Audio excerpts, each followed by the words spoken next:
quand l'agilité s'inspire des colibris. Donc, j'ai fait une conférence vendredi dernier à Agile Lille et je voulais faire une vidéo assez rapide dans un premier temps. Et puis finalement, je sais que c'est un peu compliqué d'arriver à tout présenter ça de manière rapide sans aller trop vite et en ne prenant pas suffisamment de temps. Donc, ce que je propose, en fait, de faire un petit tour rapide en quelques minutes sur les idées clés des colibris. Et si ça vous intéresse, après, bah, je parcourrai les slides de façon plus linéaire, de façon à donner un peu plus de détails, de consistance par rapport à ce sujet. Donc, j'ai fait cette présentation à Lille et puis aussi à Niort en mars. Je vais déjà me présenter, Philippe Bourgeon, coach agile d'entreprise. Bon, c'est un sujet, on en reparlera tout à l'heure. Je suis créateur d'une société qui s'appelle Inner Agility Coaching. Je travaille notamment en partenariat avec différentes personnes à travers le monde et avec notamment Michael Hamann, qui est auteur d'un livre qui s'appelle Evolve Agility et qui nous a beaucoup inspiré en tant que formateur, coach, mentor ces dernières années. Quand je dis nous, eh ben, j'ai travaillé notamment, enfin, j'ai participé à une formation longue durée avec Gérald Blanchard, Jerry, voilà, qui est l'auteur d'Hummingbird Agile, Hummingbird étant colibri, et qui est l'objet de cette présentation dont l'idée n'est pas de vendre un framework ou quelque chose de nouveau en plus, mais plutôt d'inspirer sur comment faire apparaître l'agilité, comment faire émerger l'agilité dans une entreprise, de façon à ce qu'elle soit plus ancrée au sein de la culture et aussi qu'elle soit plus durable et plus performante et au final qui apporte les résultats que l'on espère en faisant ce genre de changement. Alors, le colibri. Le colibri, c'est un animal. Alors, nous allons voir ce que c'est. Parce que souvent, les gens ne connaissent pas trop ce que c'est qu'un colibri. Donc, c'est pas un oiseau. C'est un oiseau, je veux dire. C'est pas un insecte, je veux dire. Il est petit, certes, mais il a des ailes qui bougent très très vite, mais ce sont des vraies ailes. C'est un vrai oiseau. La différence, c'est que ses ailes, effectivement, il a un battement très très rapide. Et surtout, il a des rotules au niveau des articulations, au niveau des ailes, qui lui permet d'orienter comme il veut son déplacement dans l'espace. Et donc, il est capable de faire du vol stationnaire, de voler à l'envers, de voler en avant, en reculant, de haut en bas. Enfin, il a vraiment des capacités. Là, alors qu'on le voit avec une guêpe, il est particulièrement efficace pour la chasser. Et même si elle revient, vous voyez, ce n'est pas un problème pour lui en termes de maniabilité. Donc, ceci dit, ça a un coût. Et cet oiseau consomme 18 000 calories par jour. Et donc, ça veut dire qu'il a besoin de se nourrir fréquemment. Et ça veut dire aussi que c'est un animal qui vit au bord d'une certaine famine et aussi au bord d'une survie. Voilà. Donc, Hummingbird Agile, dont Jerry a eu l'idée, s'est dit, moi j'ai envie de revenir aux fondamentaux de l'agilité, aux fondamentaux du lean, retrouver cela, retrouver les promesses que cela a derrière, et surtout, si par exemple j'ai un colibri comme consommateur étant plus large que le mot utilisateur ou client. Ce consommateur, il a des exigences très, très fortes, et dans ce cas-là, en plus, j'ai des difficultés à discuter avec lui. Hein, on ne parle pas la même langue, voilà. C'est pas un animal qui est très sociable non plus. Hein, donc il n'est pas facile d'aborder un colibri. Et donc l'idée, c'est d'avoir une découverte et une livraison en continu et de créer un écosystème plus qu'un cadre, un framework, mais plutôt un écosystème qui est inspiré totalement du colibri avec ce côté circulaire. L'idée aussi, c'est d'avoir aussi une image d'un changement dans l'utilisation de l'agilité qui soit un peu moins jargon et qui soit plus emprunté de quelque chose qui nous parle. Donc le jardin, c'est quelque chose qui peut nous parler et qui peut nous aider à orienter une entreprise, différentes personnes dans la même direction parce que c'est quelque chose qui est plutôt universel. Et dans le cas du jardinage, bon, c'est relativement universel et c'était aussi cette idée qui a émergé en fait du colibri. Donc le jardin, tout ça, voilà, etc. Alors, comment ça fonctionne? Je vais aussi sauter et aller directement sur un slide presque final, en fait, pour vous montrer un peu comment ça fonctionne, ce côté livraison continue découverte continue et livraison continue. Et donc là, on voit ce circuit, hein, qui est emprunté de l'idée du colibri, qui fait le tour, en fait, en 15 jours, qui prend 15 jours d'un circuit, d'une itération, dans lequel il y a une partie qui est dédiée à la découverte et une partie qui est dédiée à la livraison. Avec dans cette sphère-là quelque chose, enfin, je veux dire, quelque chose de fondamental où le projecteur est mis entièrement sur le producteur de valeur. Alors, là aussi, j'aime bien le terme producteur. Bon, ça vient du Lean aussi. Qu'est-ce que le producteur? C'est plus qu'un développeur, mais c'est à la fois quelqu'un qui produit de la valeur. Donc, il n'y a plus cette confusion, développement de code, écriture de code et pas écriture de code. C'est quelqu'un, ce sont des gens, des personnes qui sont capables d'avoir les mains dans le cambouis et avancer sur les sujets. Donc, ce que vous pouvez voir ici, c'est que dans ce qu'on appelle un hover, qui est une unité de base de Immibur Agile, eh bien, qui est à peu près de 30 à 50 personnes, eh bien, vous avez à peu près 4 équipes qui fonctionnent. Ces 4 équipes, ça correspond à environ une trentaine de personnes. Et pour ces 4 personnes, eh bien, il y a en gros des personnes qui sont dédiées pour les aider. Il y en a 3 principaux. 3 pour un setup à peu près de 50 environ. Donc, on voit le côté, le ratio qu'il peut y avoir. Ces 3 personnes sont le coach agile, pour, comme tout, on a besoin de s'améliorer, d'améliorer ses process, s'améliorer personnellement, travailler sur les relations, la collaboration entre les gens, comment aider à débloquer les problèmes et les conflits qu'il pourrait y avoir, comment on peut mieux travailler ensemble, et puis surtout, bon, on pourrait imaginer aussi que ce coach agile va aussi être là pour après un côté expansion du truc, hein, en ayant plusieurs overs, et comment on fonctionnerait avec plusieurs overs, comment on fait tout ça. Il y a, le deuxième, c'est le Consumer Delegate. Alors, je vais aller voir sur le bon slide. Le Consumer Delegate, il représente le consommateur, un peu comme le Product Owner représentait le client. La différence que je vois pour moi, c'est que, déjà, en disant qu'il est le délai, on change de terminologie. On sort du côté Product Owner, où il y a une sorte de responsabilité spécifique du product owner par rapport au reste de l'équipe. Lui, le consumer delegate représente le consommateur. Évidemment, il a une certaine autorité puisqu'il représente les demandes aussi business. D'accord? Et c'est pour ça qu'il est entouré de contributeurs business clés, non pas des billets, mais plutôt des personnes qui sont dans l'entreprise, qui ont une certaine compétence sur le business et qui va aider à travailler sur les sujets qui vont être apportés aux équipes en début du circuit. Comme je disais, il se coordonne avec les autres overs. Le deuxième pilier de l'affaire, le côté business, il y a un autre côté, c'est le côté architecture. L'architecture aussi, c'est très important. Dans toute entreprise, il y a des lignes directrices architecturales parce qu'il y a derrière un setup qui est ce qu'il est, avec des chaînes de production, des serveurs, des règles aussi de sécurité et mise en place de tout un tas de choses qui vont permettre, je dirais, s'assurer de cette sécurité. Il y a donc tout élément qui est vraiment essentiel.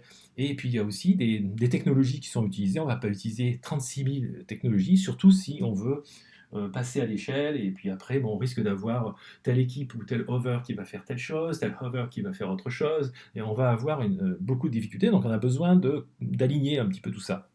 Et donc, le côté architecture est très important, et l'architecte vient aussi avec des spécialistes qui vont s'intégrer dans les équipes au cas par cas et en fonction des sujets. Ils vont aider à travailler sur la partie technique. Donc il y a vraiment deux aspects, et c'est pas deux lignes séparées qui viendraient, je dirais, comme une matrice se rencontrer. C'est plutôt deux choses qui sont main dans la main, parce qu'un consommateur peut être aussi un consommateur de solutions techniques, d'aspects, de parties technologiques. Une API, c'est quand même un aspect très technique. Ça peut être aussi, il y a de la fonctionnalité, et vous savez, dans le monde digital, fonctionnalité, technologie, c'est très proche, et le digital, ça représente quand même une partie significative du business à l'heure actuelle. Donc, ces deux piliers sont là et sont essentiels. Voilà, donc c'est ces trois personnes, et nous avons donc un hover qui représente, comme je disais, 35 à 50 personnes, avec au final 30 producteurs environ, suivant le setup, s'il y a 3 équipes ou 4 équipes. Euh, et, et puis il y a des spécialistes, des contributeurs, business clés, qui sont là, qui sont dédiés au hover, mais qui sont surtout dédiés pour les producteurs. Voilà. Donc là, on a vraiment, on met l'accent. Qu'est-ce qui nous intéresse? C'est de s'assurer qu'on est bien en train de permettre une découverte et une livraison en continu, en, en aidant les producteurs de valeur à produire. Petit passage sur l'équipe. On appelle ça équipage bateau dans Umberagel. Pourquoi? Parce que il y a effectivement l'idée que comme on est sur un over de à peu près 30 producteurs et qu'il y a 4 équipes, il n'est pas impossible que ces équipes se recomposent à chaque cycle. Ce qui est aussi très important, ce que je suis en train de montrer, c'est une représentation de ce que je suis en train de dire, de comment on peut faire l'agilité, comment on peut reprendre l'agilité. Et donc, là, je vais arrêter cette partie de présentation. Je reviens sur ce slide parce qu'il est important de vous montrer cette image, de vous expliquer un petit peu de ce dont il s'agit. La logique d'action, c'est notre mode de fonctionnement, c'est notre système d'exploitation interne. C'est ce qui nous permet, à nous, tout un chacun, de fonctionner dans le monde dans lequel nous vivons. Chacun, on arrive avec notre système d'exploitation qui est particulier. Quand je dis particulier, on a une certaine unicité, et à la fois, on est aussi, il y a une certaine ressemblance avec d'autres. Il y a une sorte de mimétisme aussi social. Bon, l'idée, c'est que on voit le monde tel que l'on le construit. On le construit à partir de nos expériences, le passé, ce que nous avons vécu. Une guêpe qu'on a croisée une fois quand on était plus petit et qu'on s'est fait piquer, ça change notre manière de réagir quand il y a une guêpe qui vient se poser sur notre verre alors qu'on est en train de manger à table. Donc, c'est souvent ce mécanisme qui s'enclenche, qui est très inconscient, très rapide, et qui fait aussi partie de notre histoire en tant qu'humain, c'est-à-dire le côté survie. Doit-on fuir? Doit-on se battre? Des décisions très rapides. Cette logique d'action, elle a une importance parce que les systèmes humains que nous créons dans une entreprise, que ce soit un partenariat, deux personnes qui travaillent ensemble, que ce soit une équipe ou un groupe d'individus qui se rassemblent dans une communauté de pratique, ou qui soit au niveau d'un département ou une business unit, que ce soit une équipe de dirigeants comme une équipe de développeurs, ces systèmes humains vont être, leur capacité va dépendre fortement de deux choses. L'environnement dans lequel nous sommes, parce que nous, en tant qu'êtres humains, on va s'adapter à cet environnement. On va aussi s'adapter aux capacités que les uns et les autres ont. On n'est pas le même dans une équipe dans un environnement A que dans une autre équipe, dans un autre environnement B qui n'a rien à voir. Et ces systèmes humains, ces systèmes, leur capacité va soutenir ce qu'on appelle les opérations dans une entreprise. C'est-à-dire tout le fonctionnement interne de l'entreprise qui permet à l'entreprise de fonctionner. Si je suis une entreprise de télécom et que j'ai des clients, comment je gère à l'intérieur la gestion, le cycle de vie de mes clients, le fait qu'ils restent ou qu'ils ne restent pas, la facturation, les questions qui sont imposées par rapport au truc, les renouvellements de leur portable, leur téléphone portable, des choses comme ça. Il y a tout un tas d'aspects opérationnels, que ce soit de logistique, que ce soit de facturation, que ce soit à plein de niveaux, et ils sont essentiels. Ces systèmes-là, ces opérations sont essentielles pour le côté business, pour que le business puisse fonctionner. Si, par exemple, j'ai des clients qui arrivent et ensuite je les gère plus du tout et que j'ai plus de contact et quand ils ont des problèmes, eh ben, la seule chose qu'ils puissent faire, eh ben, en fait, c'est partir. Ben, au final, le business, il ne va pas forcément être très florissant. Donc, il faut trouver quelque chose. Et à la fois, si je dépense une somme folle à m'occuper de tous les problèmes que mes clients ont, eh bien, mon business ne va pas être rentable. Donc, il y a des choix à faire. Et donc, l'idée, c'est que il y a un lien dans cette logique d'action qui se trouve individuelle, qui se retranscrit au niveau des systèmes humains. On peut dire que la logique d'action d'un système humain, c'est comme la version virtuelle du cloud, par exemple. Hein. On peut imaginer, on crée une sorte d'unité, d'entité virtuelle que l'on nomme une troisième entité en coaching systémique, qui fonctionne et qui a son propre fonctionnement et qui prend même une certaine indépendance par rapport aux acteurs qui sont en dessous. Ces logiques d'action qui sont à la fois individuelles et au niveau système vont avoir une importance sur ces opérations et ce business. Et donc l'idée d'Inner Agility, c'est de se dire, si vous voulez que l'agilité prenne son essor, il faut travailler au niveau des logiques d'action individuelles et système. Et comment on le fait? Le mieux qu'il y a à faire, c'est d'utiliser les défis que l'on a, à la fois les défis humains, relationnels, les défis opérationnels et les défis business, comme input pour permettre aux personnes de changer et d'évoluer et d'apprendre. De gagner en capacité à gérer des sujets de plus en plus complexes. C'est tout ce qu'on fait quand les enfants sont à l'école, au collège et au lycée. Ils apprennent des choses et en même temps ils apprennent à vivre et ils apprennent à gérer des choses de plus en plus complexes. Et au fur et à mesure se constitue l'adulte de demain. Eh bien les adultes, quand ils arrivent dans l'entreprise, eh bien ils ont besoin aussi, il y a une continuité dans ça, et ça a été particulièrement décrit dans beaucoup de livres sur le développement de l'adulte et cette capacité à prendre un certain essor. Pourquoi j'en parle ici là-dessus? C'est que l'agilité, c'est essentiellement un cap à passer au niveau individuel comme au niveau collectif pour être un cap à passer pour gérer une complexité supérieure. Et ce cap, elle demande aussi des esprits qui sont capables d'appréhender la complexité. Et ce que Jerry a voulu retranscrire dans Imber Agile, il l'a retranscrit à travers les principes et les valeurs d'Imber Agile, de façon à mettre les gens sur un certain chemin d'apprentissage, une certaine évolution. Et on verra ça comment, dans les principes notamment. Donc, je reviens un tout petit peu sur ce que j'ai dit précédemment, ce colibri. On n'a pas forcément des utilisateurs qui sont des colibris. L'idée, c'est qu'effectivement, imaginons qu'on ait un colibri. Comment on ferait en agilité? Et du coup, ça nous aide à se remettre en perspective et de se dire, est-ce qu'on va passer du temps à gérer des roadmaps, des backlogs, à découper plein de trucs, à faire toute cette gestion en amont? Avec un colibri, on ne pourrait pas.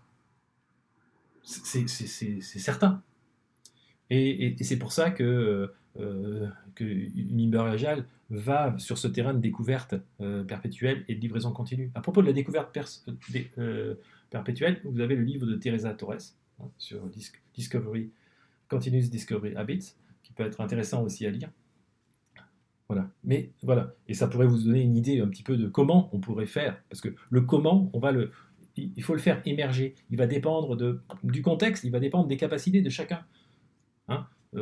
Voilà. C'est pas, il n'y a, pas il y a pas de réponse qui soit la plus adaptée que de dire, ben, voyons ce que sont capables chacun et en groupe ce que nous sommes capables de faire. Voilà. Niveau système. Comment on transpose tout ça.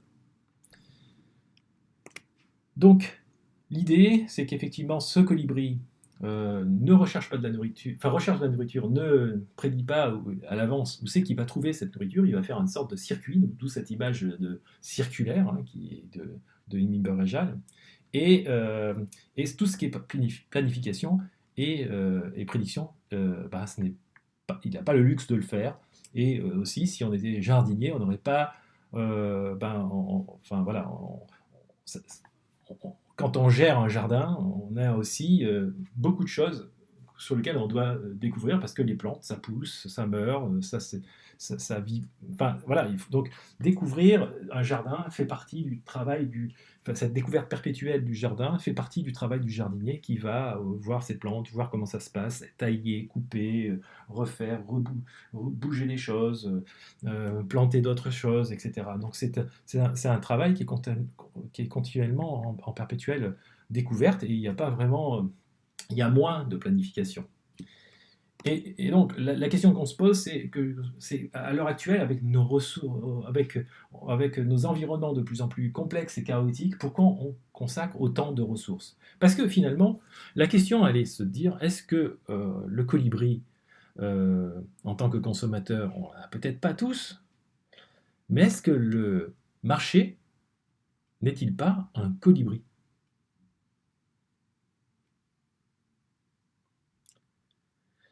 Je prends un exemple.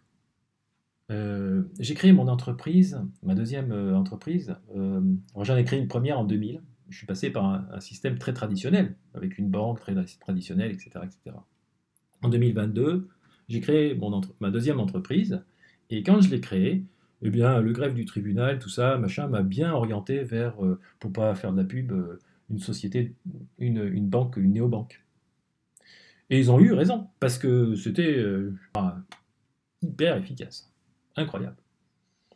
D'efficacité. J'ai eu ma carte par la poste, je l'ai mise sur Google, mon Google Pay, je l'utilise pour scanner, j'utilise l'application pour scanner les tickets dans les restaurants. Ça, si je le perds, tant pis, c'est pas grave, je l'ai scanné. C'est transmis à mon comptable.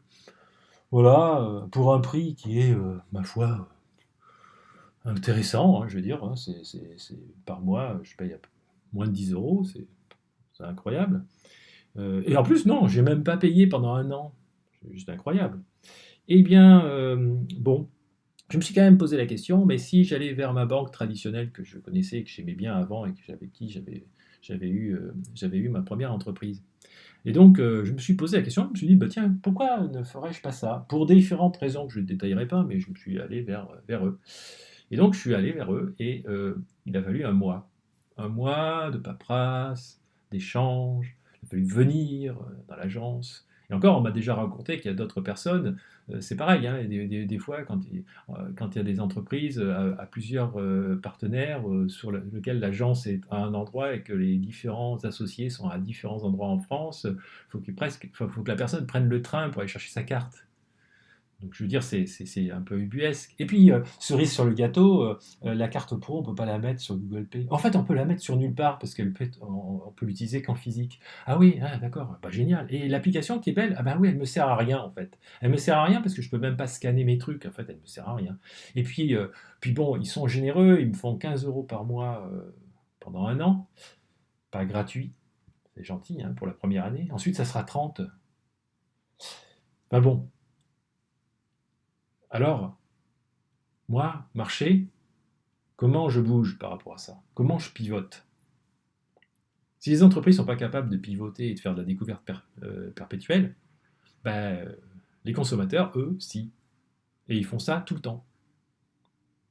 Alors évidemment, il y a, je dirais, des générations de personnes qui vont encore utiliser des banques plutôt classiques, mais ça va vite changer tout ça. Et à l'allure où ces banques traditionnelles évoluent, eh ben, ça risque d'être un peu difficile. Donc tout ça pour dire qu'il y a un besoin, et c'est une invitation, se poser la question si il ne serait pas le temps de rajouter quelque chose un petit peu dans un manifeste agile business qui serait que plutôt que prédire et planifier, aller vers la gauche, comme on fait dans le manifeste agile, hein, plus, on valorise plus les individus et les interactions que les process et les outils. Ça ne veut pas dire que non, process et outils, qu'on les oublie.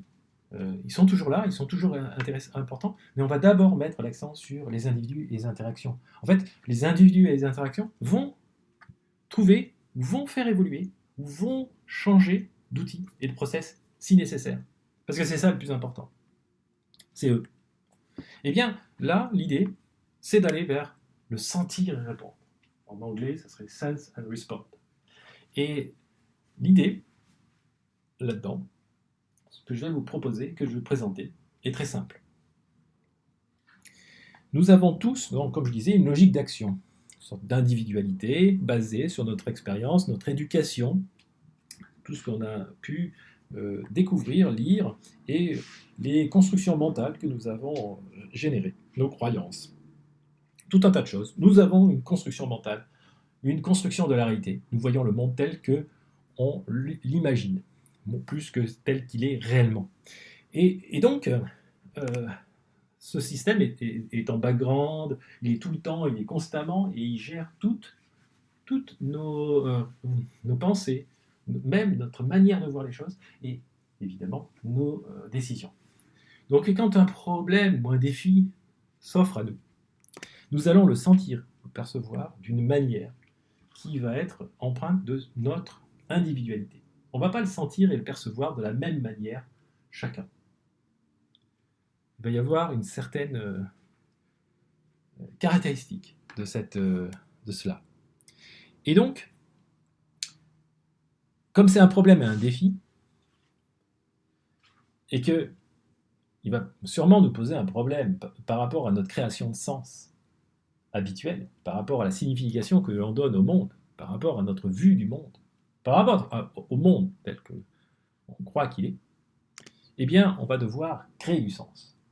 On va se raconter des histoires très rapidement. On est vraiment très très bon pour se raconter des histoires. On peut le faire dans sa tête, tout seul, ou discuter avec d'autres personnes.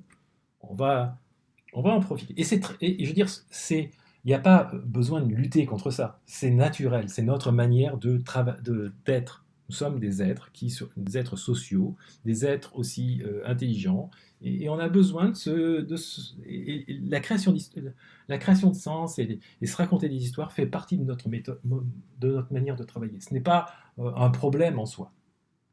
Cette création de sens va, dans le contexte que l'on a, va aboutir à une réponse donnée, qui est la nôtre.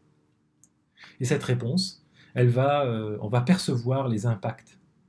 Et on va continuer à se raconter des histoires et à répondre pour ajuster, changer, continuer, persévérer. Voilà. Et on va continuer. C'est là où je dirais que, en termes d'évolution, si ce problème et ce défi est suffisamment disruptif, et peut-être que la création de sens va s'en retrouver très chamboulée, que notre réponse on va commencer à répondre différemment et on commencer à évoluer, à changer, comme on dit, de pattern, hein, à la fois individuel et collectif. L'idée, c'est effectivement d'amener, d'aider, d'accompagner les gens par rapport à ce côté sentir et répondre. Et donc, une manière de le faire, sans vraiment être contraignant, mais en étant très explicatif, comme ce que je suis en train de faire, c'est de dire qu'on abandonne tout ce qui est prédiction et planification long terme, et qu'on travaille sur quelque chose de beaucoup plus court terme. On peut avoir des visions, une stratégie, que l'on décline ensuite avec des outils utiles comme les OKR. On peut utiliser ce genre de truc, mais on arrête le côté liste de sujets, longue liste de sujets que l'on veut adresser. On travaille avec un principe de juste assez et juste à temps, qui est issu du Lean, et qui pose quelques challenges, mais qui permet de changer cette manière de travailler et d'évoluer, de changer notre logique d'action. Donc je vais prendre un exemple.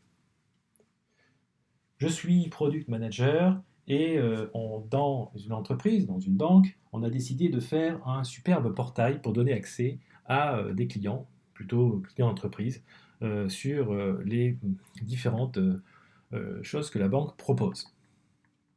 Et aussi avoir un contact entre les banquiers et ses professionnels. On a commencé à travailler sur un sujet, on y a passé un certain temps, et on a créé un un MVP, parce que maintenant on parle de MVP. Bon, quand même, on est une banque, quand même, bon, il y a quand même une certaine image de marque, donc on y a passé un an pour le faire, le MVP, mais il est là. Il est là, il existe. Ouais, on avait déjà commencé à livrer parce qu'on nous avait dit qu'il fallait livrer un petit peu, mais bon, avec des gens enfin c'est très très confidentiel. Hein, c'était vraiment un petit peu avec des early adopters, comme on dit hein, de nos jours. Et donc voilà, et ce MVP est là. Et les réponses que l'on a de les différents entretiens avec nos clients privilégiés nous donne une liste impressionnante de sujets sur lesquels on voudrait travailler. Et on les a déjà priorisés, on y a déjà pensé et tout ça. Mais on n'a jamais testé le résultat. Jamais testé. Parce que, je vais dire, petite chose, quelle est la différence qu'il y a pour moi qui viendrait pour acheter une voiture et qu'on me dit, tenez, regardez la voiture, vous l'avez sur le site là, regardez, elle est belle, hein, vous avez plein de photos, vous pouvez la voir même en train de rouler. Et celle qui est, allez, on prend les clés, on va l'essayer. La différence est notable. C'est pas du tout pareil. Ça n'a rien à voir avec l'idée et l'objet réalisé. Ça fait un changement qui est assez important. Et le problème, c'est que on passe énormément de temps et d'énergie, de ressources à créer des choses qui sont plus ou moins, alors le côté viable du MVP, plus ou moins élaboré, et sur lequel on va tester avec l'utilisateur pour voir si ça répond bien. On va avoir un effet qui est, soit on a dépensé beaucoup d'argent avec les utilisateurs et la réponse est assez négative ou il y a des changements de cap assez importants, on va se dire, bah là on est là pour s'adapter et justement on va faire évoluer les choses. Sauf qu'on a quand même dépensé beaucoup d'argent. Et des fois, beaucoup. Ou alors, on va avoir peu ou une pauvreté de feedback, avec du style oui, oui, ouais, c'est pas mal et machin. Et au final, personne ne vient utiliser le portail. Mais c'est normal, parce que dans la tête de moi, en tant que... comment je me crée mon histoire, c'est qu'il manque des super features. Le jour où j'aurai ma messagerie qui sera en fonctionnement, le jour entre mes banquiers et les professionnels, le jour où j'aurai ceci et cela qui sera telle ou telle information financière à disposition, le jour où j'aurai un relevé de compte corporate magnifique, bien fait, temps réel, etc., etc. Tout ça, ça fait des belles choses. Ça n'empêche pas d'avoir des idées et d'avoir des objectifs et des ambitions. Le problème, c'est que tout ça, ça demande technologiquement des choses à faire qui ne sont pas si simples que ça. Est-ce que ça sera faisable? Est-ce que ça sera utilisable, ce qu'on va faire? Est-ce que ça va répondre réellement? Est-ce que ça va apporter de la valeur au consommateur? Consommateur qui est, même si c'est un corporate, il est aussi colibri parce qu'il a autre chose à faire qu'aller voir le portail en construction de son banquier. Parce qu'il a autre chose à faire, largement. Hein? Et que quand on demande l'avis à un utilisateur, eh ben, excusez-moi, mais j'ai une vie. Je ne vais pas à chaque fois que je vais rentrer dans un magasin vous remplir un questionnaire pour vous dire comment j'ai eu mon expérience client. C'est bien gentil tout ça. Si vous ne m'apportez pas directement quelque chose, maintenant ça devient lourd et ça va devenir comme les publicités, on finit par ne pas les regarder. Donc, euh, qu'est-ce qui se passe dans notre petite histoire? C'est qu'il va y avoir donc, il va travailler à fond sur cette roadmap. Et pour pouvoir travailler sur cette roadmap et ces sujets, il va avoir besoin de personnes qui soient techniques, il va avoir besoin de managers pour gérer les trucs, il va avoir besoin de billets pour aider à écrire les specs, non, pardon, les user stories, comme on dit maintenant. On va avoir besoin de tout ça, quoi. Et on va commencer à y aller. Paf, paf, allez, c'est parti. On va avoir besoin d'UX, qui vont travailler sur nos maquettes. Tout ça, ça va se mettre en place, tel qu'on le fait. Et qu'est-ce qui va se passer? Très difficile d'avancer. Les sujets sortent mal. Oh là là, bah, c'est parce que ces développeurs, ils sont pas assez bons, ou les billets, ils sont pas assez bons. J'ai pas assez de temps pour machin, ou on n'a pas assez de développeurs, ou on avait une petite équipe, on va passer à une plus grande équipe, avec plusieurs équipes, et ça devient compliqué. Et donc tout ça, ça crée, vous voyez, c'est toute une... Et on est dans une logique d'action traditionnelle où il faut réfléchir, prédire et planifier, construire les trucs, et on est dans ce mode de fonctionnement, mais on n'a toujours pas d'utilisateurs, on n'a toujours plutôt pas de consommateurs de la solution. Ils ne reviennent pas par eux-mêmes. À part les démos que l'on fait, personne ne vient finalement, ou très peu. Est-ce que on est dans la bonne manière d'approcher le sujet? La réponse est non, évidemment. Parce qu'on passe trop de temps à vouloir construire des choses sur lesquelles on n'a jamais validé les hypothèses. On ne s'est jamais posé la question si ça allait, si c'était... On se fait son film, on crée son truc, on s'est créé son film, mais on ne s'est pas posé la question sur qu'est-ce que ça va réellement donner. Donc, dans Immiberejal, l'idée c'est que il y a une mission, c'est cette quête brûlante pour produire et fournir de la nourriture aux consommateurs avec rapidité, excellence et grande valeur. On n'est pas là pour... on met en place ces trois éléments, ces trois piliers, qui sont rapidité, le temps de cycle, excellence en ingénierie, parce qu'on va avoir quelque chose qui fonctionne bien, hein, parce que sinon, s'il y a le moindre raté, là aussi, hein, ce colibri va aller voir ailleurs, hein, et une valeur élevée, qui a répondu et dépassé les attentes de ces consommateurs, ça veut dire qu'il faut les comprendre, il faut voir, et il faut découvrir ce que c'est. Et ce n'est pas à nous d'imaginer quelle sera la meilleure des solutions. On a une liste de choses qu'on est capable de faire. C'est évident. Si je suis constructeur de voitures, je ne vais pas proposer un bateau. Je vais proposer plutôt des choses qui sont en rapport avec des véhicules terrestres. C'est évident. On ne va pas partir à 180 degrés. On va proposer. C'est aligné par rapport à des attentes et des capacités. Des attentes business, des capacités d'entreprise, évidemment. Mais voilà, si on a ces trois-là. Et comment on va réaliser ça? Parce qu'en fait, les valeurs, c'est notre ligne directrice, c'est notre but, on va dire. Et les principes, c'est ce qui nous met en chemin, ce qui nous permet d'éviter de sortir de la route. Et donc, le sentir et répondre nous permet de se dire comment on challenge notre capacité à sentir et à répondre par rapport aux défis que l'on a au jour le jour. Est-ce que c'est la bonne manière sentir, est-ce qu'on sent bien, est-ce qu'on voit bien, qu'on comprend bien, est-ce qu'on répond bien?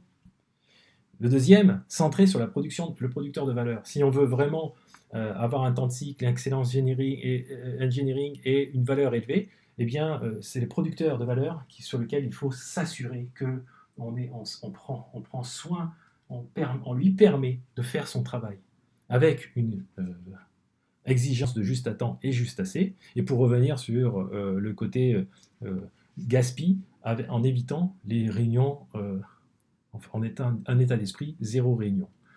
Donc ce sont ces principes-là qui sont énoncés et qui permettent de mettre la voie. Donc l'idée, c'est, comme je disais, Immiberejal, c'est une idée.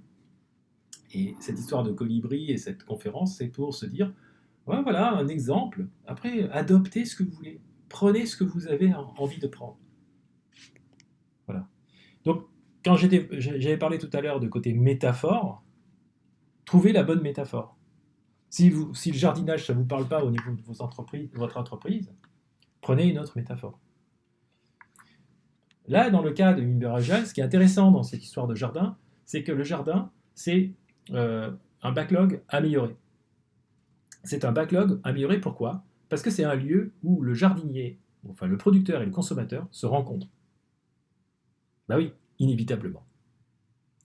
Et c'est un lieu aussi où on va commencer à mettre en pot des plantes dont on pense qu'elles vont être appréciées par les oiseaux, ou qu'elles vont permettre au jardin de s'épanouir, d'être beau et d'être accueillant pour les oiseaux, parce que des fois il y a des plantes qui ne sont pas intéressantes pour l'oiseau, mais qui aident à d'autres plantes qui, elles, à grandir et font partie de l'écosystème, et donc ça permet d'avoir un jardin qui soit florissant.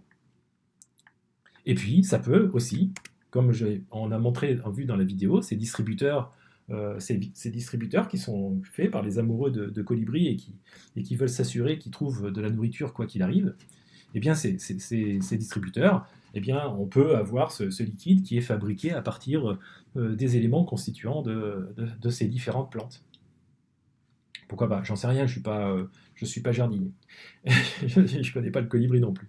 Mais juste pour vous dire que voilà, cette notion de jardin, c'est une notion de jardin on passe alors déjà, on va dire que le backlog c'était du 1D, le story map c'était de la 2D, ben là on passe en 3D, voire même en 4 puisque on a le temps. Ok. Donc, et les jardiniers. Les jardiniers, c'est ça qui est important. Et c'est un principe aussi, quand on est jardinier.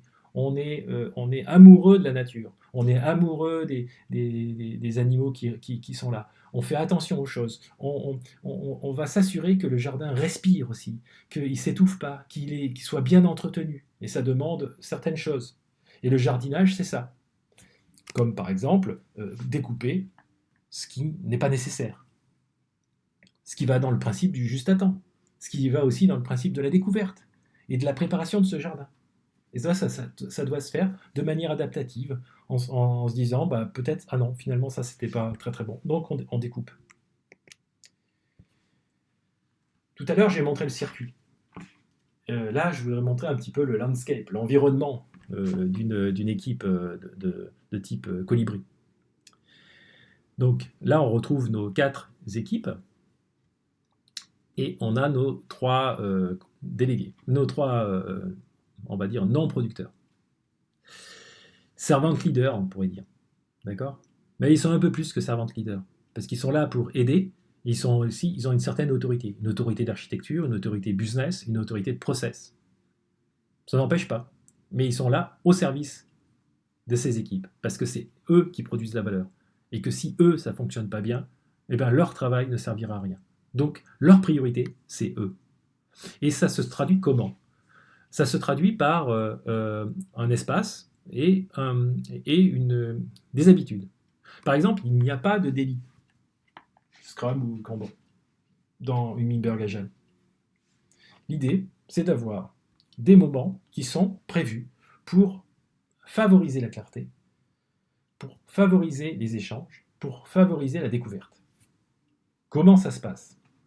Tous les jours, ces 3 personnes, le coach, le délégué, consumer delegate et l'architecte, viennent dans la Clarity Room à une heure bien précise et sont là pour que les gens, les personnes, les producteurs puissent venir avec leurs sujets, leurs préoccupations et échanger entre eux et avec ces 3-là pour les décisions qu'ils pourraient avoir ou leur point de vue.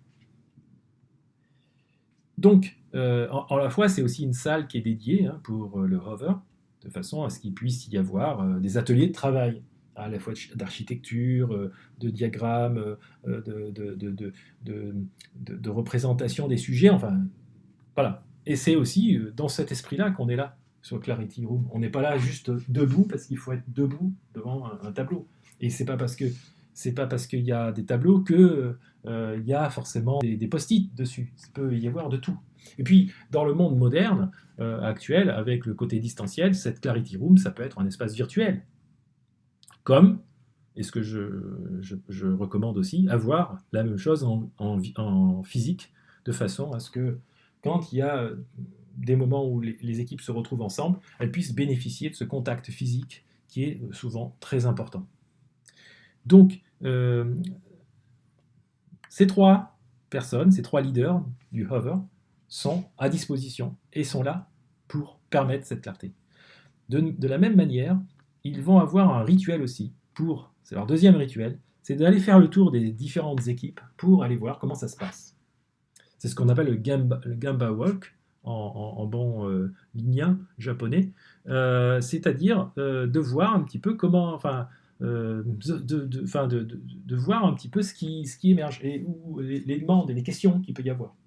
Parce qu'effectivement, dans cette Clarity Room ce matin-là, tout le monde n'est pas obligé de venir, viennent que ceux qui ont des sujets, mais il se peut que dans la journée, d'autres sujets de préoccupation ou de clarté sont importants. Et il est important de les adresser au plus vite. C'est un peu comme le continuous integration, il est important de savoir si ça s'intègre rapidement. Et bien c'est pareil, en continuous discovery, il est important de savoir si on n'a pas un doute, et le plus tôt possible. De la même manière, si l'équipe est en train de créer un ou deux ou trois prototypes de solutions, avoir rapidement des feedbacks pour converger vers peut-être la solution qui sera la plus adoptée. Donc c'est ça le rôle de ces tours. Je reviens sur le circuit. Pendant les 15 jours de ce circuit, il y a donc une partie découverte et une partie livraison. Dans la partie découverte, vous voyez ici, eh bien, les Clarity Rooms et les rounds sont essentiels.